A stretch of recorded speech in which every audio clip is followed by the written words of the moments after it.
Bismillahirrahmanirrahim. Assalamualaikum warahmatullahi wabarakatuh. Waalaikumsalam warahmatullahi wabarakatuh. Alhamdulillahilladzi wa'alafa baina qulubina fasbahna bi ni'matihi ikhwana. Allahumma salli wa sallim wa barik ala hadzal nabiyil karim wa ala alihi wa sahbihi rasulillahi ajma'in. Alhamdulillah, bersyukur kita kepada Allah Subhanahu wa taala dengan segala karunia yang Allah limpahkan kepada kita hingga pada malam hari yang berbahagia ini. Nikmat iman, nikmat Islam, nikmat hidayah, sehingga dengan nikmat tersebut Allah memberikan kita kekuatan untuk bisa melangkahkan kaki di rumah Allah yang mulia ini. Salawat serta salam pada Nabi besar Muhammad sallallahu alaihi wasallam dengan ucapan Allahumma shalli ala sayyidina Muhammad wa ala ali sayyidina Muhammad. Mudah-mudahan dengan senantiasa memperbanyak salawat kepada baginda Rasulullah sallallahu alaihi wasallam sebagai salah satu bentuk cinta kita kepada beliau dalam mengamalkan sunnah-sunnahnya, dan kita berharap mendapat syafaat kelak yaumil akhir nanti. Amin ya rabbal alamin. Terutama memperbanyak salawat pada hari Jumat. Dan sebuah hadis baginda Rasulullah SAW sabda, yang berselawat kepada aku satu kali saja, maka Allah balas 10 kali salawat kepada kita. Bahkan juga dalam sebuah riwayat disebutkan nanti di hari kiamat kata Rasulullah tidak ingin kupandang wajah manusia. Yang pertama adalah manusia yang durhaka pada kedua orang tuanya. Yang kedua manusia yang ketika disebut namaku mereka tidak mau berselawat kepadaku. Ini sederhana, sepele, banyak orang kadang-kadang mengabaikan selawat, tetapi sangat dahsyat akibatnya. Sangat dahsyat dampaknya kalau kita tidak berselawat kepada baginda Rasulullah SAW. Yang kami muliakan Bapak Imam Masjid, pengurus masjid, Bapak pemerintahan desa, Pak Ketua RT RW, dan perakarnya yang kami muliakan, orang tua kami, para jamaah, serta yang saya muliakan, saya cintai rekan-rekan remaja masjid Al-Munawwarah. Mudah-mudahan pertemuan kita hari ini diberkahi Allah Subhanahu wa taala. Amin ya rabbal alamin. Bapak Ibu yang kami muliakan, insyaallah saya tidak lama. Biasanya ya, di dalam teori komunikasi itu manusia yang tahan mendengar cerita itu cuma 20 menit. Pesan itu sampai bisa ditangkap cuma 20 menit, dan sisanya sudah lewat. Jadi insya Allah tidak lama-lama. paling lama ya 30 sampai 30 menit lah. Jadi mohon maaf Bapak Ibu orang tua kami yang saya muliakan, penampilan saya seperti ini karena saya tadi menebak, mengagak itu acara remaja masjid. Jadi ternyata yang hadir alhamdulillah orang tua kita, para jemaah. Jadi saya merasa tidak pas sebetulnya berpakaian seperti ini. Saya sudah siapkan jubah dari tadi nanti, jubah. Tadi ragu pakai jubah atau pakai jas ya, pakai jas. Cara remaja biar nampak dekat dengan remaja sudah begini saja lah.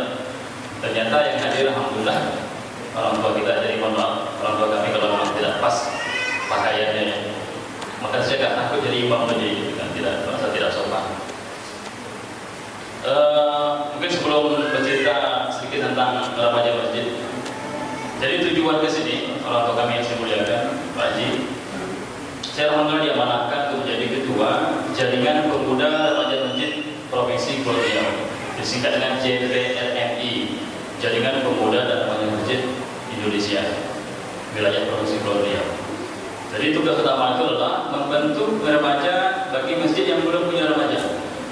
Setelah dibentuk kemudian dibina yang akhirnya sampai remaja itu mencintai masjid, sampai masjid itu dimakmurkan oleh para remaja. Karena kalau kita ingin melihat kondisi umat ini, kondisi manusia, ataupun kalau kita ingin melihat sederhana saja desa Limomanes ini seperti apa kedepannya, seperti apa manusianya, seperti apa akhlak masyarakatnya, sangat mudah diukur sebenarnya. Diukur dari mana? Seperti apa aktivitas pemuda hari ini. Dulu Andalusia itu dikuasai oleh umat Islam. Ada yang tahu para adik-adik pemuda dan remaja ini, Andalusia, pernah dengar namanya? Pernah ya? Pernah. Itu dikuasai oleh umat Islam 9 abad namanya, 900 tahun di bawah kekhilafan Bani Umayyah. Pemerintahan pemerintahan Abdurrahman Ad-Dakhil. Karena pertama kali Islam dibawa oleh Tariq bin Ziyad di daratan Eropa dan berkuasa lebih kurang 9 abad namanya. Lama. Ketika Islam berkuasa, maka terusirlah kaum penguasa sebelumnya, yaitu bangsa Nasrani. Mereka terusir dari daratan Spanyol, Andalusia. Kemudian seorang ratu yang hidup pada waktu itu, yang beragama Nasrani ini, dia berniat ingin kembali menguasai Andalusia, ingin menaklukkan umat Islam, ingin mengusir umat Islam kembali di Andalusia. Nama ratunya itu adalah Isabella. Angkatan tahun 1991 pernah dengar lagu Isabella, Eddie Search Isabella. Ternyata Isabella adalah seorang ratu yang zalim, yang memporak-porandakan kekuasaan Islam di Andalusia, Spanyol. Jadi kata Ratu Isabella, dia mengutus salah seorang intelijennya, wahai pasukanku, coba engkau melihat seperti apa kondisi Andalusia pada hari ini. Maka intelijen ini pun datang melihat kondisi Andalusia. Maka dia mengintai. Tujuannya ingin dilaporkan kepada Ratu Isabella seperti apa. Karena Ratu Isabella sudah siapkan pasukan untuk menyerang Andalusia, untuk mengambil alih kekuasaan Islam yang dulu pernah mereka kuasai. Ketika utusan Ratu Isabella ini datang, dia menyaksikan ada seorang pemuda yang sedang menangis di atas jembatan. Jembatan mana? Jembatan Spanyol, jembatan Andalusia. Seorang pemuda yang sedang menangis, ditanya, "Wahai anak muda, mengapa kau menangis?" Kata intelijen utusan Ratu Isabella ini, "Bagaimana aku tidak menangis? Aku sedang latihan memanah, membidik suatu sasaran. Sasaran itu aku bayangkan musuhku. Jadi panah itu ternyata satu bidikan, satu busur. Anak panahnya 2. Jadi sekali tarik itu melesatkan 2 anak panah. Ini sudah ahli sekali memanah. Kalau kita biasanya 1 busur 1 anak panah kan normal kan. Ini dia tidak. Ini 2 busur ya 1 busur 2 anak panah. Jadi ketika ditarik busur anak panah itu melesat sekaligus 2 anak panah itu menembus sasaran. 1 kena sasaran, 1 tidak kena. Menangis pemuda itu. Mengapa? Aku khawatir ketika musuh itu datang 2 orang sekaligus. Ketika aku menarik anak panahku, cuma 1 yang kena, 1 lagi tidak kena. Menangis dia. Jadi kejadian ini oleh intelijen dilaporkan kepada Ratu Isabella. "Wahai Ratu, kejadiannya begini. Apa kata Ratu Isabella? Kalau begitu kondisi pemuda Muslim di Andalusia, jangan kita serang hari ini. Bisa kalah." Kemudian 20 tahun berikutnya, Ratu Isabella masih hidup. Kata Ratu Isabella, "Wahai intelijen, tengok lagi bagaimana kondisi pemuda di Andalusia." Datang lagi dia tengok di kesempatan yang sama, sang pemuda lagi menangis juga.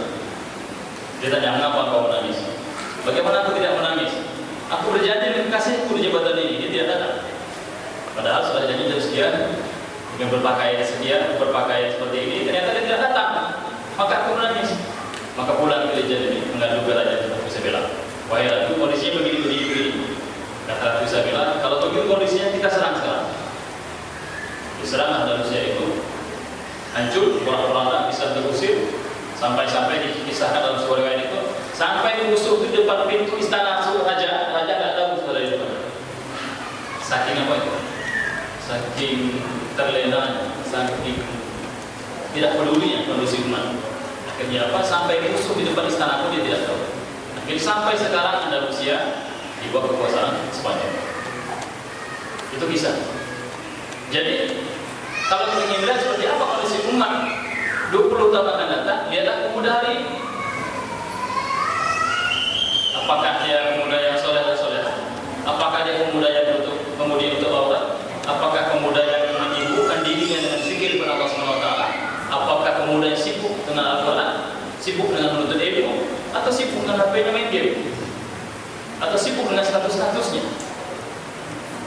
Maka kalau tidak peduli dengan kondisi pemuda pada hari ini, maka sudah bisa ditebak seperti apa pemuda, seperti apa kondisi umat 20 tahun akan datang. Dan kondisi kita pada hari ini itu adalah gambaran orang tua kita hari ini adalah gambaran pemuda 20 tahun yang lalu. Makanya datang ke masjid itu tak bisa tiba-tiba, harus dilatih, harus dipaksakan. Dan saya yakin orang tua kita yang hari ini rajin sholat ke masjid itu bukan tiba-tiba, dari dulu sudah rajin juga. Ada orang bilang nanti tua lah ke masjid. Banyak orang tua ke masjid hari ini. Jadi orang tua kami Allah muliakan, maka mengapa pemuda ini penting untuk kita berikan motivasi, berikan semangat agar mereka semangat mengamalkan rumah Allah ini, karena mereka nanti akan menggantikan kita, akan menggantikan orang tua dalam meneruskan memakmurkan masjid ini. Jadi misi saya ke Natuna ini, orang tua kami Pak Imam yang Allah muliakan, itu adalah membentuk remaja yang belum ada remajanya di masjid. Kemudian juga sekalian menunjuk perwakilan JPRI di Kabupaten Natuna. Alhamdulillah di bawah itu Ustaz Waslun SPD, ternyata ini orang sini juga orang Tanjung. Di sampingnya ada Ustaz Falila, ini kawan saya dulu kuliah. Kalau berbeda kampus saja, beliau diajarin saya dibeli. Alhamdulillah ketemu di sini. Ustaz kita di sini. Guruman banyak siswa di sini banyak. Kalau saya, alhamdulillah, aktivitas sehari-hari dosen di Umrah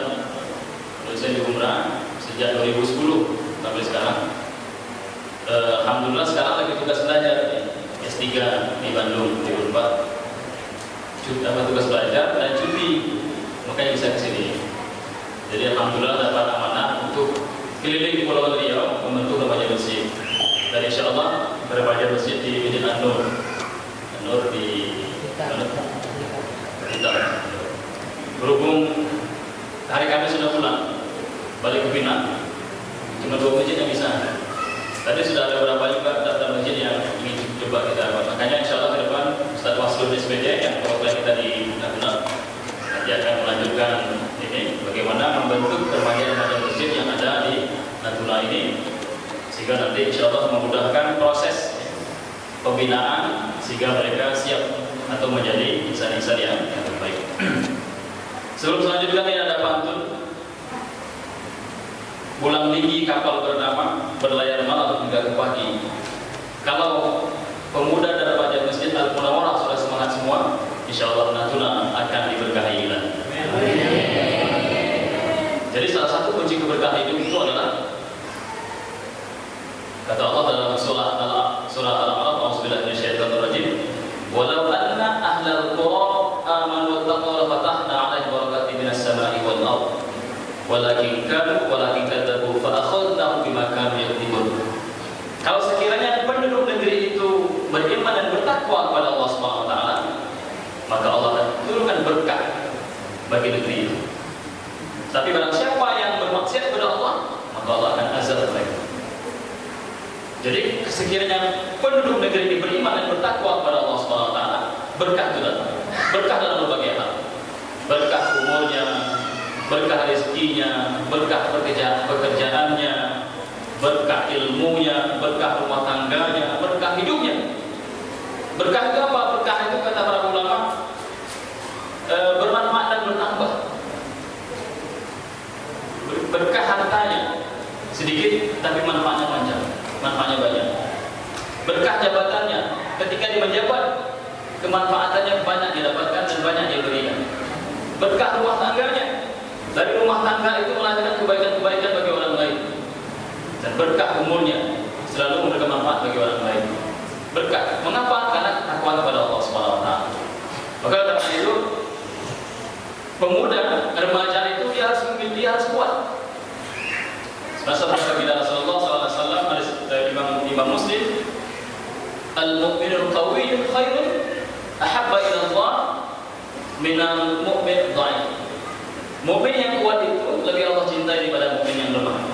Para ulama menafsirkan makna kuat ini pertama kuat imannya. Kuwatul iman. Kuat keyakinannya kepada Allah Subhanahu wa taala. Dia yakin bahwa segala sesuatu ini Allah takdirkan. Dia meyakini bahwa tidak ada pun satu kejadian Allah sedang menentukannya. Maka ketika seorang pemuda ini bercita-cita, maka saya juga mengajar di kampus, sering sampai ke mahasiswa, jangan terlalu khawatir dengan masa depan. Masa depan itu milik Allah Subhanahu wa taala. Jangan khawatir, itu persoalan gaib. Ada yang tahu masa depan jadi apa? Ada yang tahu kan? Maka jangan galau. Yang penting apa yang ada di depan mata kerjakan semaksimal mungkin dan jangan bermaksiat kepada Allah Subhanahu wa taala. Allah telah berjanji bahwa Allah akan jadikan orang-orang soleh, Allah akan menjadikan pemimpin mengelola bumi ini pada orang-orang yang soleh. Dan yakinlah Allah akan tolong orang yang menolong agama Allah Subhanahu wa taala. Dalam surah Muhammad Allah berfirman, "A'udzubillahi minasyaitonir rajim. Ya ayyuhalladzina amanu in tansurullah yansurkum wa yusabit aqdamakum." Wahai orang yang beriman, barang siapa tolong agama Allah, maka Allah pasti tolong mereka. Janji Allah. Kalau Allah katakan pasti, Allah pasti menepati janjinya. Jadi kalau ingin sukses, ingin bahagia, ingin selamat, ingin sukses karirnya, ingin bahagia dan akhirat, tidak ada jalan lain kecuali beriman bertakwa kepada Allah Subhanahu wa taala.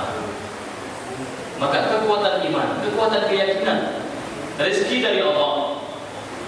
Jodoh itu Allah yang siapkan, jangan khawatir siapa istri kita, ini khusus pemuda.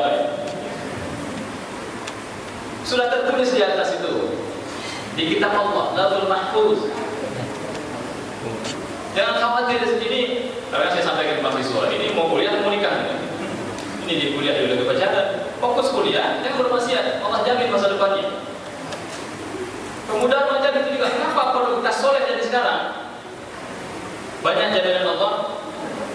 Salah satu naungan ibadah masa itu Allah peruntukkan bagi pemuda yang hatinya tertaut pada masjid, hatinya tertampak pada masjid, hatinya semangat memakmurkan masjid. Maka kalau tidak kita makmurkan masjid ini, mengapa? Karena kita butuh Allah, Allah tidak butuh kita. Kita butuh Islam ini, Islam tidak butuh kita. Kita butuh dakwah ini, dakwah tidak butuh kita. Tidak pun kita muliakan Allah, Allah sudah mulia. Tidak pun kita tidak beribadah, kita tidak mengurangi kemuliaan Allah Subhanahu wa taala. Kita butuh Allah. Maka tadi barang siapa yang menolong agama Allah, Allah akan tolong dia. Dalam makna bukan Allah minta tolong dalam agama, tapi barang siapa yang memakmurkan rumah Allah, barang siapa yang bertakwa kepada Allah, barang siapa cinta kepada Allah, barang siapa yang saleh, maka Allah pasti bantu mereka.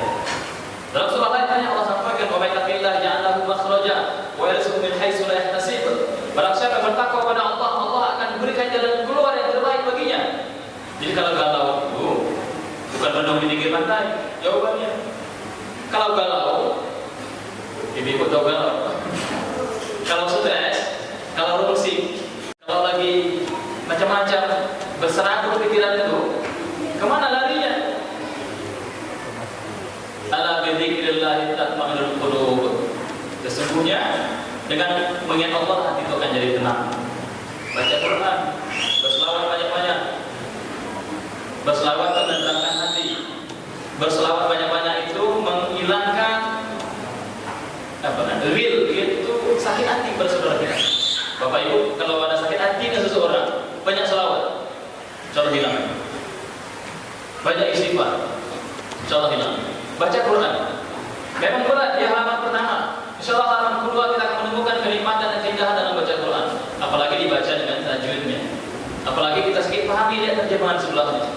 Makin nikmat baca Quran, makin tenang gitu. Dari Islam itu sudah menyelesaikan persoalan.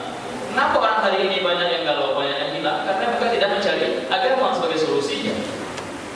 Jadi remaja pemuda kalau ingin sukses, aktif di masjid. Bagaimana cara aktifnya? Persoalan berikutnya, ada teknisnya. Makanya bingung saya, banyak yang disampaikan tadi. Yang baru satu baru sampaikan. Kalau remaja, sisi lagi forumnya. Bagaimana caranya mendatangkan remaja ke masjid? Salah satu caranya banyak makanan di masjid. Jadi kita membina di Tanjung Pinang, alhamdulillah ada beberapa masjid yang sudah aktif. Itu pengurus masjidnya support luar biasa. Jadi kas masjid itu Pak, siapa yang turun naik 6 juta, 7 juta, 1 juta, berapa nih 7 juta, 1 juta. Apa boleh? Salah satunya adalah untuk memakmurkan masjid dan remaja. Saya alhamdulillah masjid rumah saya imam masjid dan juga wakil ketua masjid. Alhamdulillah masih punya kewenangan. Jadi apapun kebutuhan remaja masjid cairkan. Apapun remaja masjid minta cairkan. Daripada nanti datang ke masjid, buat apa dia banyak-banyak? Masjid yang sukses itu adalah nol saldonya. Kalau tak percaya, ke Jogja Pak. Masjid Jogokarian Jogja. Itu dihabiskan untuk kemaslahatan umat. Fisik perlu juga, tapi non fisik jiwa itu jauh lebih penting.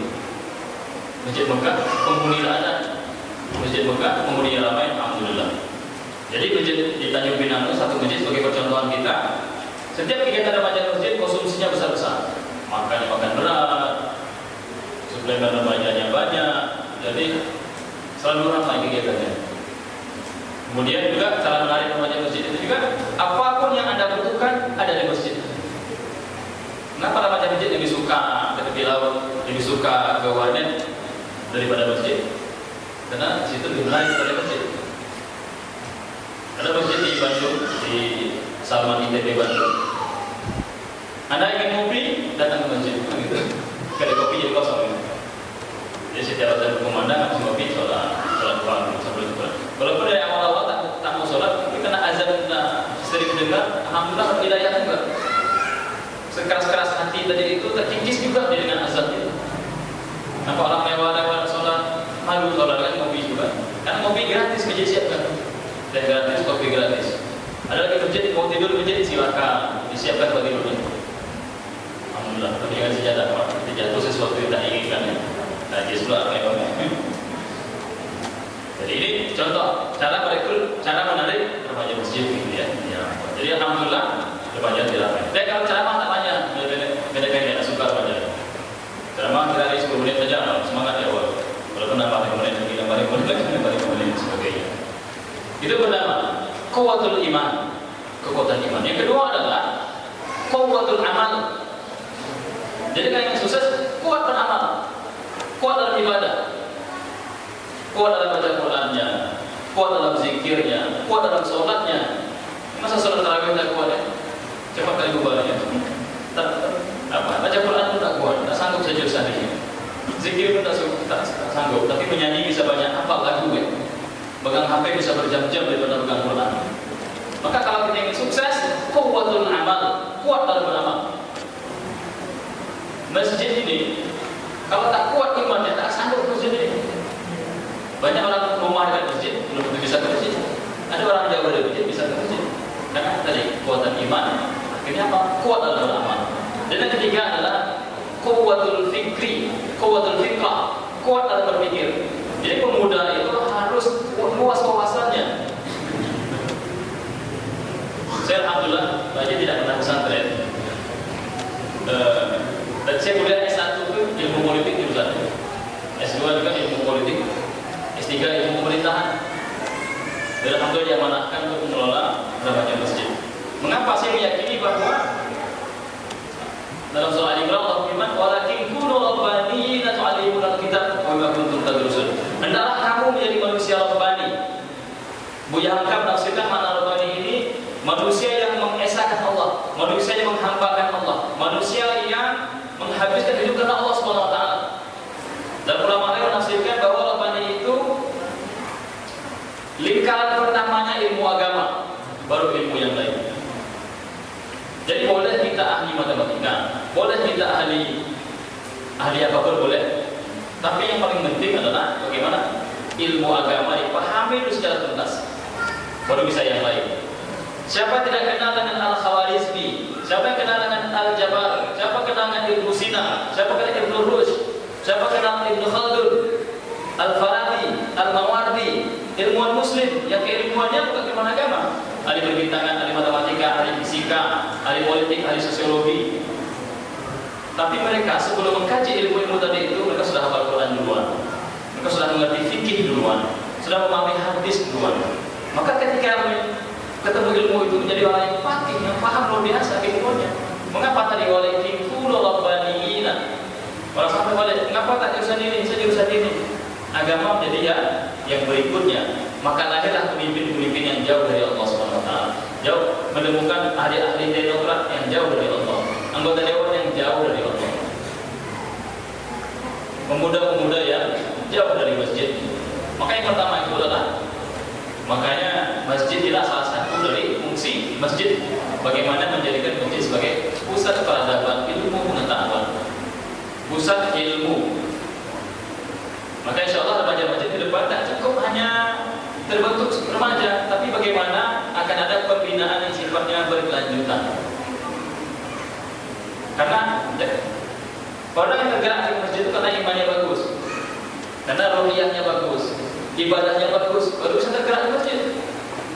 Jadi kalau ilmu agamanya tidak ada, pemahamannya tidak baik, angan-angan dia aja namanya sekejap aja aktifnya, tak tahan lama dia, diubah lagi hilang.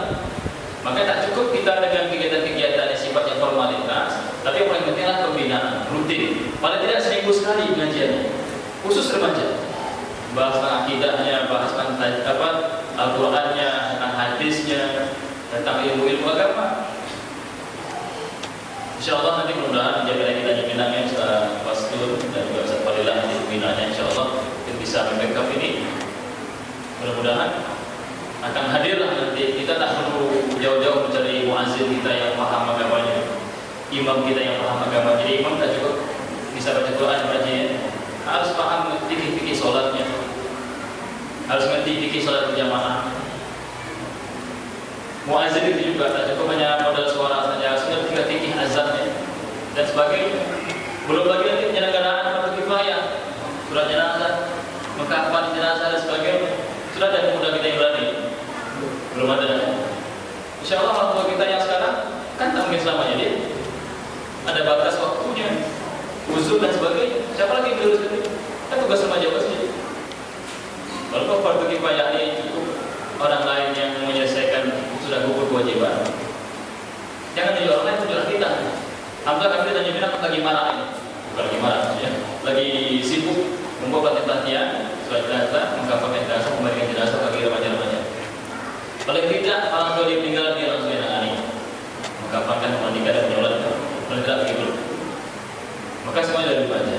Dan insya Allah nanti remaja-remaja bisa buat latihan azan, latihan imam, latihan khatib, dibuat tadi pengelolaan jenazah dan sebagainya. Dibuat insya Allah. Dananya dari masjid, dari konsumsi dan minimal.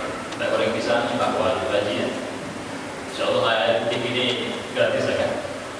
Penting datang ke masjid dulu. Sholat bisa berikutnya, penting datang. Insya Allah kalau datang ke masjid sholat berada sebagai itu. Mungkin itu saja untuk kami Allah muliakan. Kemudian terakhir yang tidak kalah pentingnya selain kekuatan iman, kekuatan amal, kuwatul fikrah, pemikiran, kecerdasan, ilmu pengetahuan. Kuwatul fikrah ini tidak ada pilihan lain kecuali harus belajar. Tuntut ilmu, betul berilmu. Fardhu ala kulli muslim. Ilmu itu wajib. Fardhu ain untuk ilmu itu. Kalau tadi jenazah berkifayah untuk ilmu, fardhu ain hukumnya. Wajib setiap muslim. Bahkan Islam sangat memberikan apresiasi dalam surah Al-Mujadalah. Ya fa'ilahum ladzina amanu minkum wa tulil madawat. Allah angkat derajat orang berilmu. Jadi dulu waktu tamat kuliah, biasa mahasiswa waktu kuliah bingung mau kerja apa. Ada senior saya, abang saya bercerita. Jangan pikirkan pekerjaan, tuntut ilmu, ikhlas kepada Allah. Allah tidak akan menantakan orang berilmu. Ya fa'ilahum ladzina amanu minkum wa tulil madawat. Allah akan angkat derajat orang beriman dan orang berilmu. Jangan khawatir, Bapak Ibu, kalau anak kuliah, anaknya sekolah, lepas saja, jangan khawatir. Nanti kau nak jadi apa, itu urusan Allah Subhanahu wa taala. Yang penting itu ilmu dulu. Jangan macam-macam, satu macam saja. Ini kuliah atau mau nikah kan? Masa di kampus saja. Ini mau nikah mau kuliah, Pak. Saya kuliah. Ini dalam kuliah nak nikah pula. Ngapa kuliah? Pacaran ya. Ini urusan pacaran itu, saya kuliah. Jangan khawatirkan pekerjaan. Insya Allah jamin pekerjaan baik bagi orang berilmu. Jual emas, jual tanah untuk anak sekolah. Tapi pastikan dia sekolah. Di kampus ada jual Pak. Habis pertama ayat jual kebun sagu jual, kebun kelapa jual, anak sekolah. Lupa ada sekolah anaknya. Beli motor, berpoya-poya sana sini balik dan selesai kuliah. Anaknya di lingkungan yang baik. Dan terakhir, kuwatul mal. Kuwatul finansial, kekuatan keuangan. Karena muslim bukan itu yang keempat ya, ada yang terakhir. Kuwatul mal itu penting, kekuatan finansial itu penting. Karena kalau lihat sejarah Islam itu kaya para sahabat. 9 sahabat yang jadi masuk surga, 10 sahabat masuk surga, 1 orang cuma yang lemah finansialnya, Ali bin Abi Thalib. Setelahnya saudara sukses semuanya. Abdurrahman bin Auf, sahabat paling kaya, berinfak 1 hari 3 miliar rupiah kalau dirupiahkan. Pernah menginfakkan 800 ekor unta. Abdurrahman bin Auf.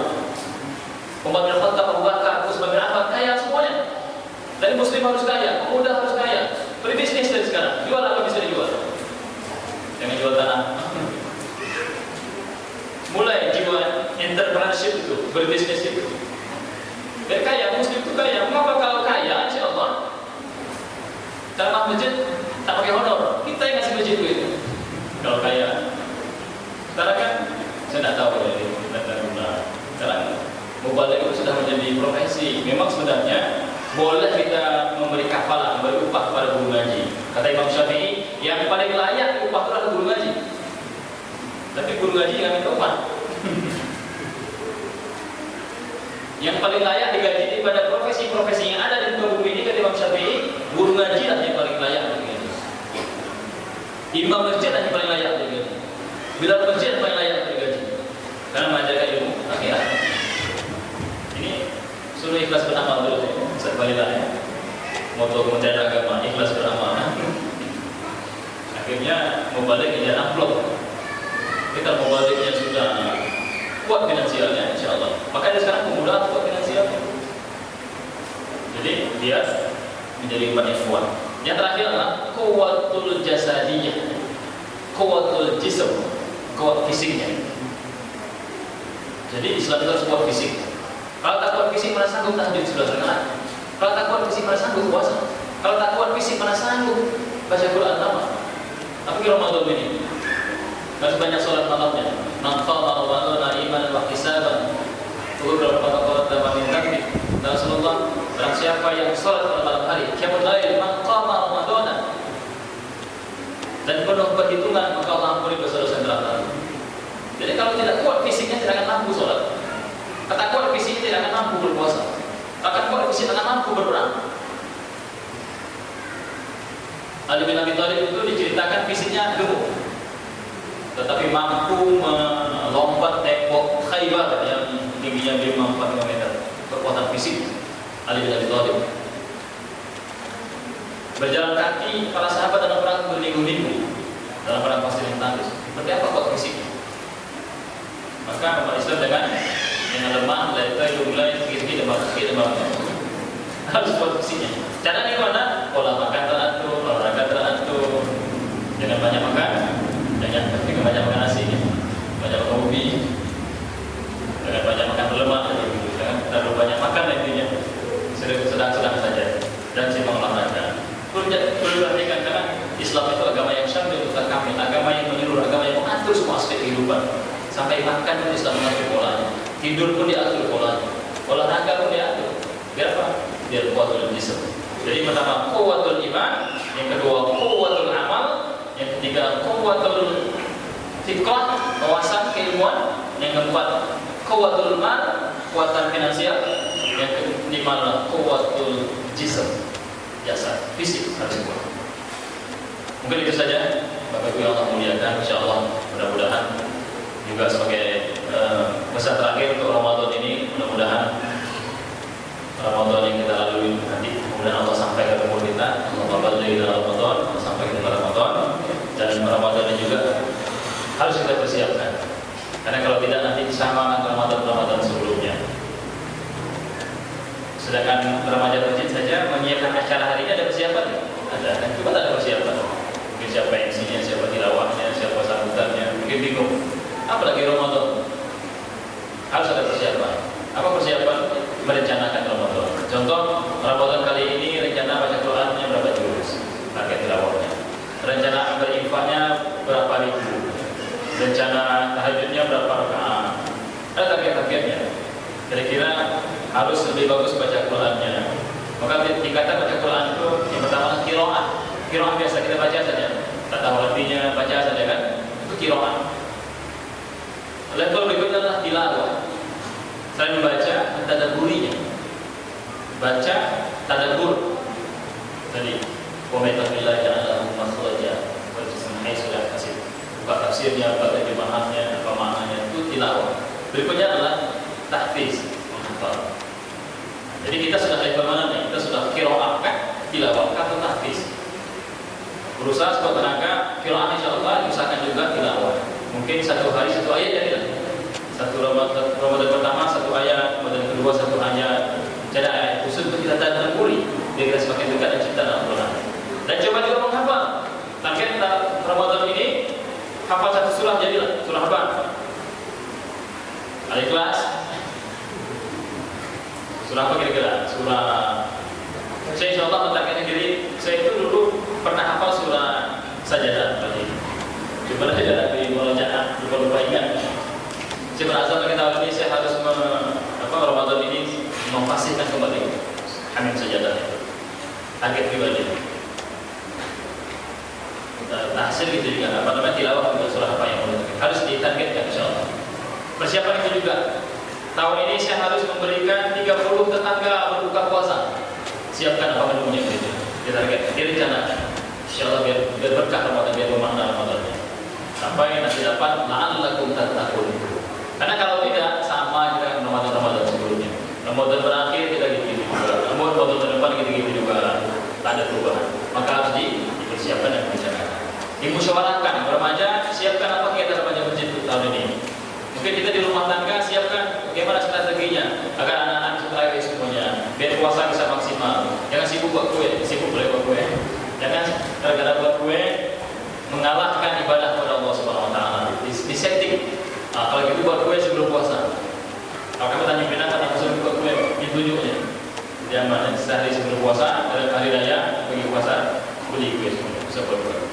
Buka itu juga, buka tak belum puasa. Kiri kanan orang jual kue semua. Depan belakang kiri kanan jual kue, jadi beli saja. Kalau saudara pilih. Jadi kita tidak terganggu dengan aktivitas tilawah target tercapai, ibadah maksimal, puasa maksimal. Jadi dengan catatan finansialnya kuat dulu. Siapkan finansialnya juga insyaallah. Mohon maaf atas kekurangan, mudah-mudahan Allah berikan hidayah dan berkah bagi kita semuanya. Jadi bagi remaja-remaja insyaallah jangan berhenti beraktivitas dan jangan berhenti bertanya. Insyaallah nanti saya siap menjadi konsultannya. Silakan diskusi saja strategi-strategi bagaimana memakmurkan masjid dan remaja, apa kegiatannya. Karena remajanya unik apa ya? Tadi apalagi remaja zaman sekarang ya. Zaman saya kuliah aja belum ada HP gitu. Sekarang sudah luar biasa. Jadi kata Rasulullah, dakwahilah kaum itu sesuai dengan bahasanya. Wa anzilna manazilahum. Dakwahilah kaum itu sesuai dengan bahasanya. Bahasa muda ini kan banyak nyambung sekarang ini. Maka kita mau tak mau saya sekarang ini belajar ilmu tentang pemuda, tentang milenial ini. Apa yang disukainya, apa yang digemarinya, apa yang paling tidak disukainya. Biar kita bisa masuk ke mereka. Karena itu fikirnya. Kata Imam Ali, didiklah anakmu sesuai dengan zamannya. Jadi tak bisa kita halang mereka bermedia sosial. Tapi bagaimana caranya media sosial sebagai ladang kebaikan. Media sosial sebagai lahan kebaikan. Kita harus mengerti ilmu tentang pemuda-pemudi ini. Kalau tidak nanti dia sibuk sendiri, kita tidak tahu cara mendidik mereka, akhirnya konsentrasi yang jauh dari Allah Subhanahu Wa Taala. Mudah-mudahan bermanfaat. Mohon maaf atas segala kekurangan. Assalamualaikum warahmatullahi wabarakatuh.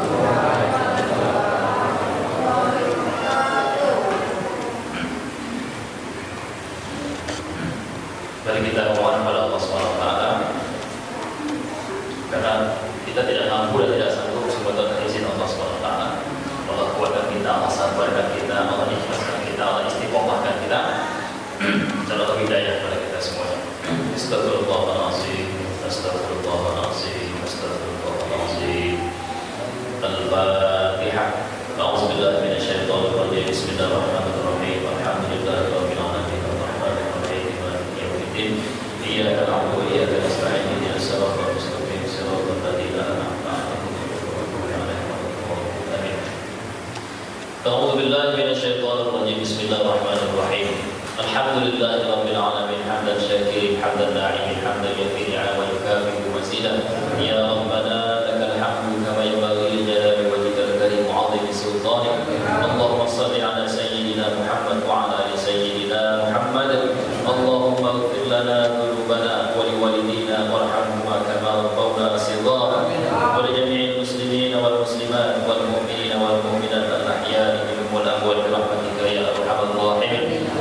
Ya Allah, ya Tuhan kami, pada Tuhan kami minta dan pada kami minta pertolongan ya Allah.